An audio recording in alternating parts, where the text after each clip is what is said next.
all you War Wings pilots out there. This is Silent Night with my special guest host, Pernethius. Hey guys, what's up?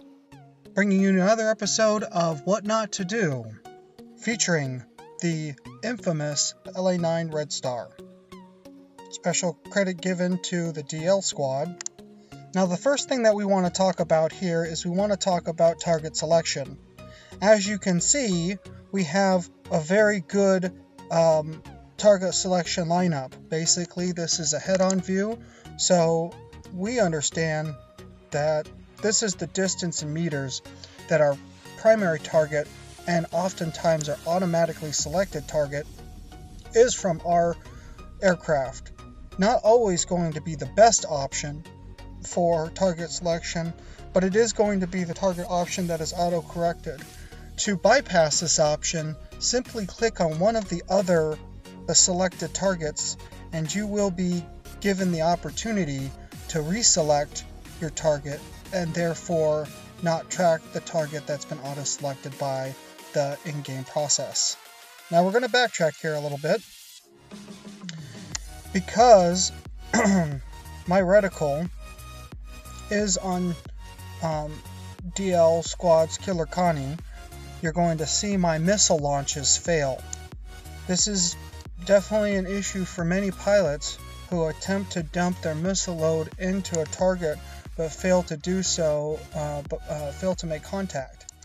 Yeah, if you wanted to throw rockets into him, you should have targeted him way before that. But don't feel like you have to, because in this situation, there's going to be somebody behind him, for example, Papa Bear, to throw rockets into.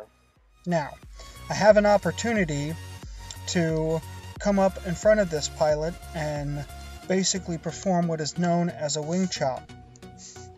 Because of the angle of this pilot's coming out of basically a loop-de-loop, as you can see by the striation lines here, I know that to be true. I'm also able to basically dump as many loads and rounds into her as possible. I have run out of rockets, so I will not have those available to me. And as you can see right here, one of the things that I want to is that my only option here is to do a wing chop. I don't have the capacity to do a nose or an engine blowout. I can't take this wing out here, and I can't do anything with the cockpit because she's turned her side up towards me. This protects her pilot's cockpit area right here, but does give me immediate access to this wing, which will allow me to chop her down and out of the sky, hence the phraseology wing chop. Now that I'm right on top of her, I only have but one recourse, which is to dump my rounds into her as fast as possible. Without having any rockets, I can't guarantee that she'll go down. However, there is something important to note, which is that this right here has indicated that she is on fire, whereas this right here is indicating that she has had major mechanical malfunctions and is in need of a repair. It also is a dead giveaway that she may not have a premium repair kit. The icon is different for premium repair kits than they are for the non-premium repair kits. Another thing to note is that she is in countdown, which means that her pilot is slowly losing heartbeat palpitations. Once that number gets to 0, her pilot dies and falls out of the sky with their aircraft.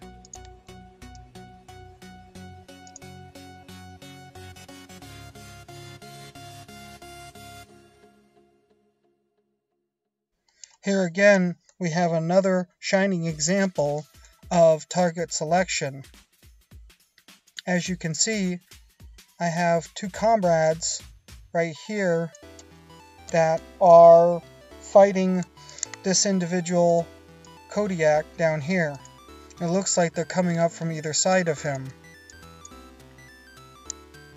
I also have two opponents off to my right. As you will see, this opponent is the closest to me. as highlighted by the distance in meters. You'll also notice that these pilots to my right hand side are not so far away. Matter of fact, time to kill you is much closer than I had estimated, and Papa Bear is definitely also not far behind.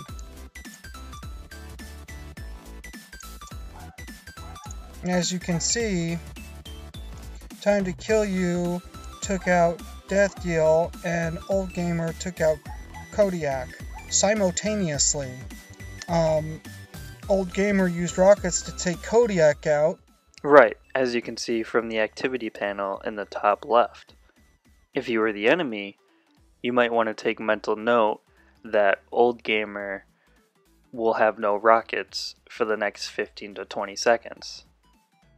So Silent, do you want to backtrack and talk about line of fire for a second? As we backtrack here, we'll see line of fire. So if you notice real closely here, you can tell that his line of fire is directly at DeathDeal 71, and that Old Gamer's line of trajectory intersects that. So while Old Gamer is taking out Kodiak here, Time to Kill You is taking out DeathDeal 71 there. It's just an important feature to point out. Target selection. Time to Kill You had come in front of my flight path. Old Gamer had come up and around. I had an ability to launch rockets into Time to Kill You, which might have been able to prevent him from accomplishing his goal. However, Papa Bear being in the aircraft that he is in, I wanted to be able to dump my rockets into that aircraft to be able to weaken it enough for my teammates to be able to come in and finish him off, so to speak. But as you can see, again, launching the rockets too slow or too late for me to be able to get all of my rockets into him, I actually end up by missing a rocket, so only 3 rockets get launched into him. His tail's on fire, but now I'm in a bad position relationally.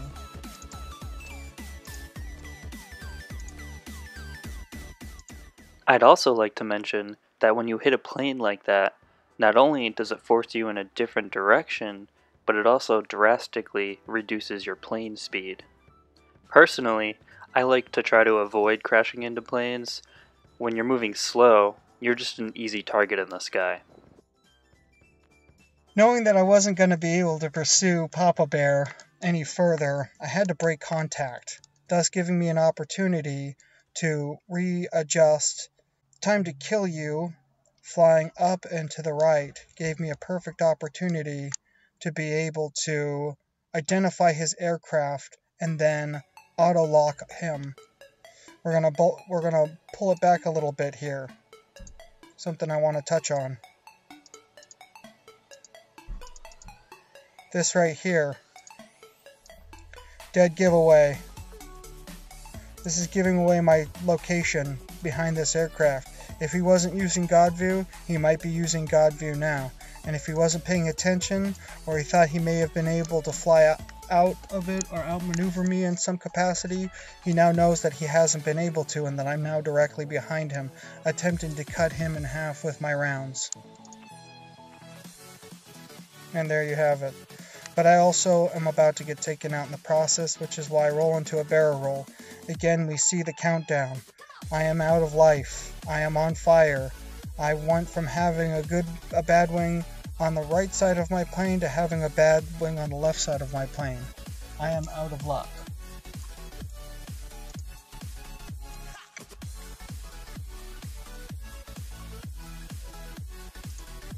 And now we see another good target selection lineup. Killer Connie is too close at 108 meters. I can't possibly fire into her, even though I'm locked onto her. My bullets, the way that my target reticle is, my bullets would end up by panning over here, completely missing her. So I have no option but to reselect my target at this point. Even though it looks like she's taking fire from the rear, and it also looks like she is in bad shape, and I could potentially pursue her, I can't, because I'm just not at the right angle to do so. We'll roll back again. This is another shining example of when to not launch your rockets. At this point, I have decided that I'm going to pursue Papa Bear because he's the second closest to me, since we've decided that Killikani is no longer a target that's feasible. So in doing so, I put myself in a position where I launch my missiles. The speed of Papa Bear's aircraft is much greater at that angle than the speed of my rockets, and at a distance of, you can't really see it here, but it's 172 meters, which is almost 200 meters away, which is about as far as your rockets can go in this particular type of situation. So launching them as I did now was kind of another dead giveaway situation.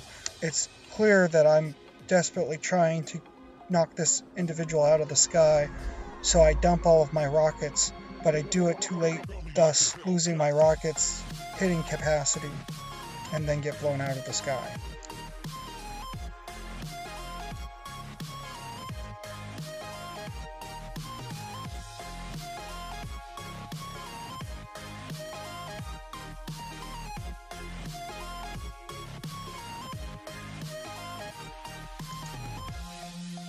Here's another shining example of how, if I was at the right angle, my rockets would have made a difference. But because of the angle that I'm at and the speed of Kodiak's aircraft flying through the air, my rockets all hit at a very bad angle, causing me to lose all of this rocket power and only be able to rely on my rounds. Yeah, and it's just a learning curve to figure out how far ahead you have to lead your rockets and when to release them. So, Silent, do you want to touch on this barrel roll here? So Kodiak here goes into a loop-de-loop, and to counter his loop-de-loop and to keep myself on course with his attack aircraft, I end up by rolling into a later loop-de-loop myself. It was a late loop-de-loop. I could have initiated a little bit sooner, but how's to know, right? But then I lose the target and have to break off from the target. He's nose up and he's flying behind me. You can't really see it here, but basically this is Killikani in front of me, and this is Papa Bear to my right, and Kodiak is directly on top of my reticle, or directly above my plane. So there's no way, unless I were to pull back on the yoke, push my nose to the sky, that I would be able to do that. I might prevent myself from being killed by Papa Bear, but Killikani could easily drop down, change direction, and then shoot me in the fuselage, use her rockets to blow apart my aircraft. I'm dead either way. So this is crunch time. You're having to make a decision. So I get an assist on this. I get an assist because I'm not the only person shooting at Killikani. If you look right there, somebody, whoever this is, directly up and to my right, who is also above me, is also launching rounds into Killikani, causing her to have major plane damage. Me knowing this, I know that I'm not going to get more than an assist. But it is worth the takedown.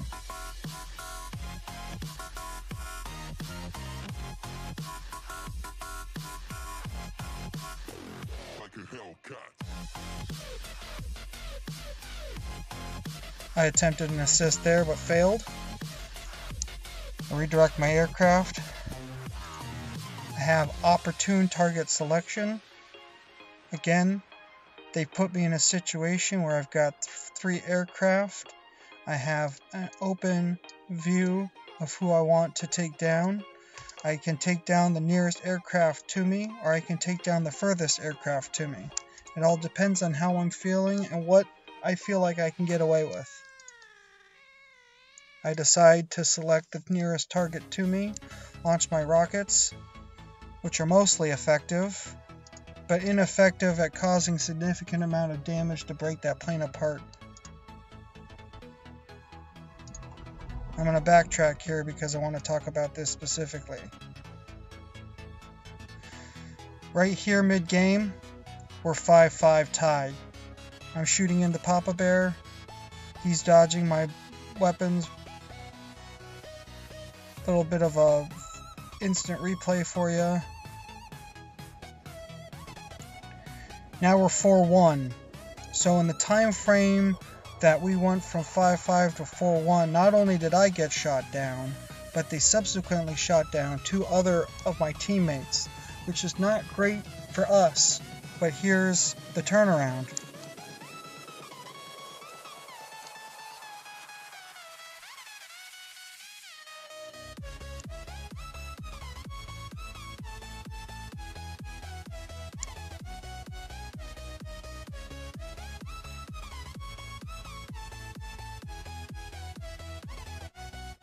That's 1, 2,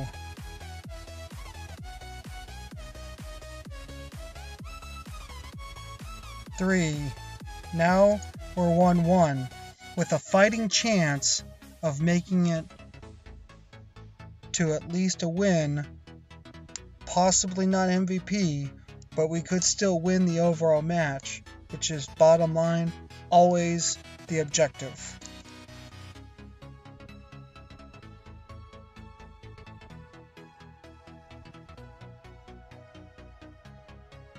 Launch my missiles, contact. By the time I had launched my missiles, we were already out of the sky. Even though I had perfect target selection in this situation, most likely because they realized that they were mission was finished. He starts to level Papa Bear starts to level off, and I start to continue to go to town. It was a round lost, but it was definitely a good, solid round. I'll let you guys watch the end credits and stats here.